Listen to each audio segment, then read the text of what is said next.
Hello दोस्तों, आज जो कहानी आप सुनने जा रहे हैं वो एक ऐसी हवेली की है जो पिछले 75 सालों से बंद है। गांव वाले कहते हैं कि वहां अब भी किसी के चलने की आवाज आती है, पर कोई रहता नहीं। एक लड़की थी, आर्या, जो इस हवेली की वारिस थी। जब वो 21 साल की हुई तो उसके नाम पर वापसी हवेली ट्रांसफर कर दी गई।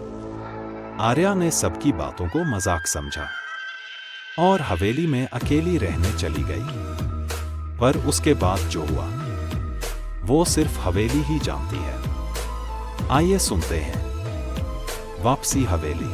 आर्या एक मॉडर्न लड़की थी, दिल्ली से पढ़ाई करके लौटी थी। उसके दादाजी की पुरानी हवेली जो कई सालों से बंद पड़ी थी वो अब उसकी हो गई थी। गांव वालों ने बहुत मना किया, बिटिया वहां रात मत रुकना, वहां कोई है। पर आर्या हंस के बोली, डर सिर्फ डरपोकों को लगता है। वो हवेली में रहने चली गई। हवेली में घुसते ही आर्या को एक अजीब सी गंध महसूस हुई। कमरों में धूल थी, पर किसी ने जैसे अभी अभी दरवाजा खोला हो। रात को जब वह सोने जा रही थी उसे लगा किसी ने पीछे से दरवाजा बंद किया। दूसरे कमरे से किसी महिला के रोने की आवाज आई। आर्या को हवेली में एक बड़ा पुराना आईना मिला, सुनहरी नक्काशी वाला।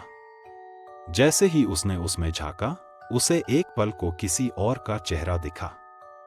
बुजुर्ग औरत, उसकी आंखों से खून बह रहा था और वह कुछ कह रही थी, मत रुको यहां, मत दोहराओ हमारी गलती।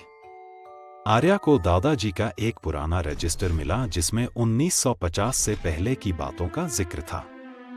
उसमें लिखा था, यह हवेली श्रापित है। मेरी बहन वैदेही यहां शादी के बाद आई थी, लेकिन उसका पति उसे मारता था। एक रात उसने उसे जिंदा जला दिया। अब उसकी आत्मा इस हवेली में बंद है।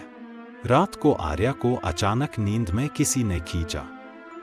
उसकी आंख खुली, एक औरत खड़ी थी, वही चेहरा, वैदेही। तू मेरी है, वैदेही की आत्मा बोली और आर्या पर झपट पड़ी। सभी दरवाजे अपने आप बंद हो गए।